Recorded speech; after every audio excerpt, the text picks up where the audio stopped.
African countries have relied on the West for aid and intervention in times of crisis for decades. However, this intervention has often been a mixed bag of successes and, sadly, failures. Many documented instances show that the West considers its own interests before making moves to intervene in conflicts on the continent. These interests often contradict the publicly stated principles of Western powers, such as the fostering of democracy and human rights. During the Cold War between the West and the Soviet Union, this interest usually rested squarely on the personal politics of the country's leaders where conflict might be brewing.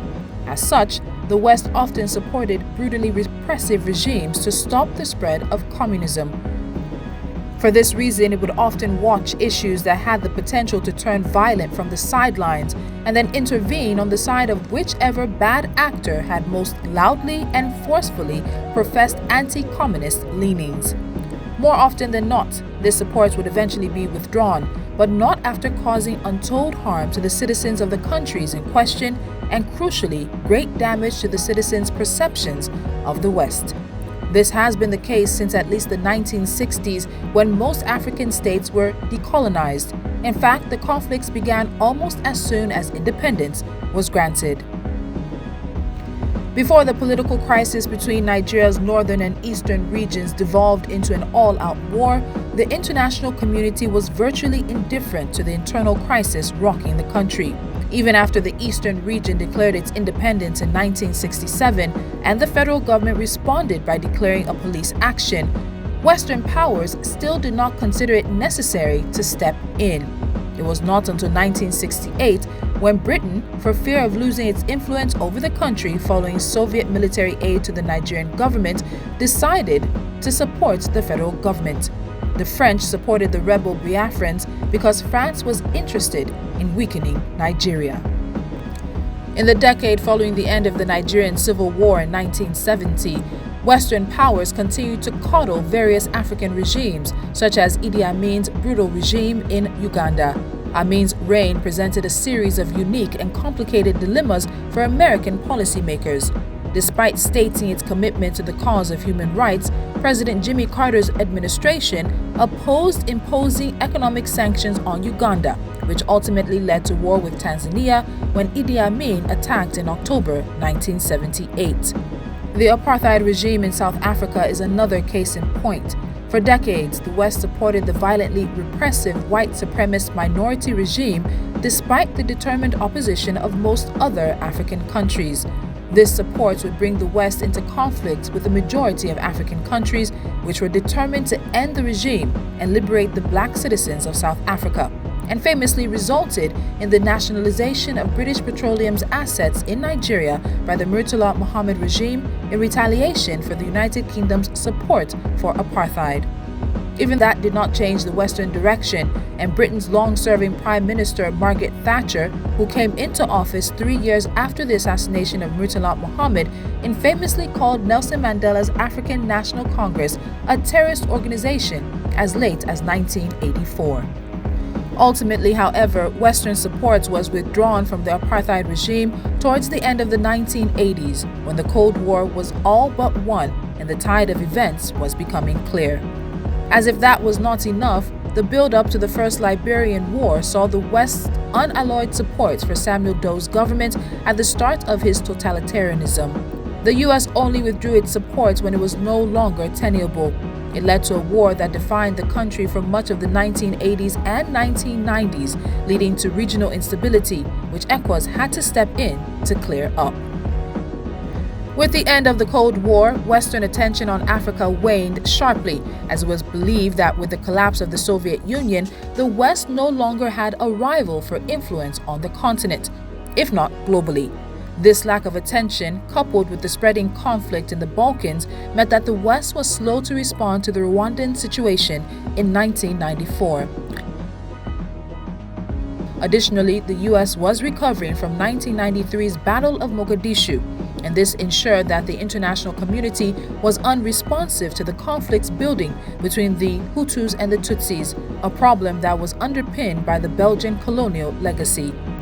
The killing of over 800,000 people just in the second quarter of 1994 eventually ushered in a flurry of belated international intervention. Unfortunately, the intervention ended up supporting one bad actor, the Patriotic Front, and shaping the country according to the image of its ruler, Paul Kagame, whose anti-democratic actions have been routinely ignored for stability's sake. Over and over, the West kept avoiding getting neck-deep in Africa's conflicts as long as its interests remained secure. It was so with Chad.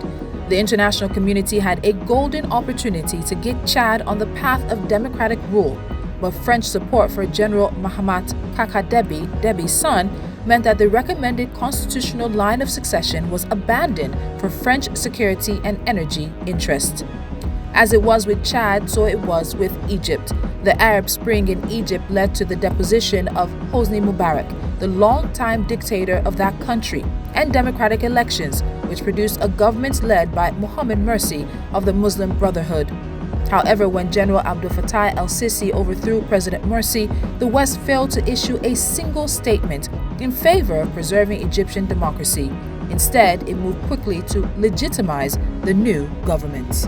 While the West essentially slumbered on its African interests, China was on the rise and began aggressively making inroads into the continent. Unlike the Western powers, China publicly pursued a policy of non-interference in the internal affairs of other countries, and flush with cash from the transformation of its economy into the engine of global production, China began splashing out grants and loans to African leaders. Belatedly realizing that it was engaged in a new battle for influence in Africa, the West has now begun to push back, but it is finding that China is a very difficult opponent to dislodge.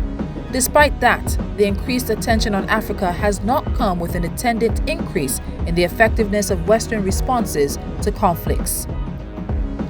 An example is Sudan. Since April 2023, Sudan has been caught up in the violent conflicts between the Sudanese military and the Rapid Support Forces (RSF), which is a paramilitary group controlled by former Sudanese President Omar al-Bashir.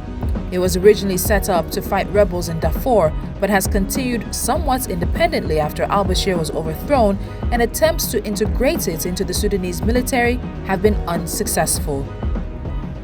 The ensuing verbal back and forth between the RSF and the Sudanese military devolved into a widespread violent conflict that has devastated the country's people.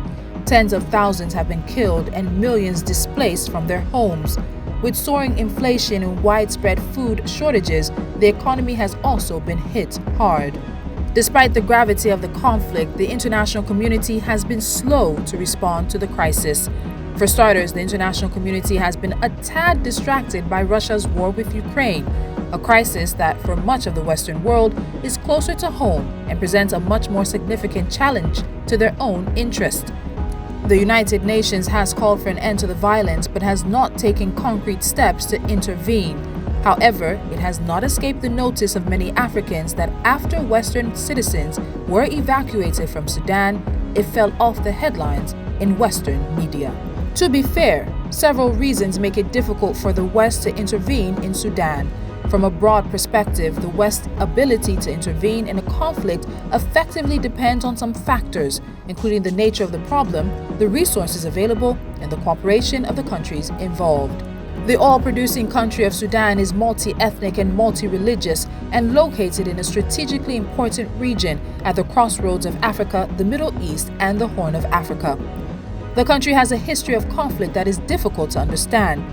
Previous Western intervention attempts have failed, leaving Western countries and even African neighbors reluctant to get involved in sorting out the problems. Also, Sudan's poor economy provides little incentive to motivate Western countries to embrace the cost of investing in humanitarian aid, infrastructural development, or military intervention that comes with the risk of casualties. These difficulties aside, the West can nonetheless provide humanitarian aid to the millions of people who the conflict has displaced.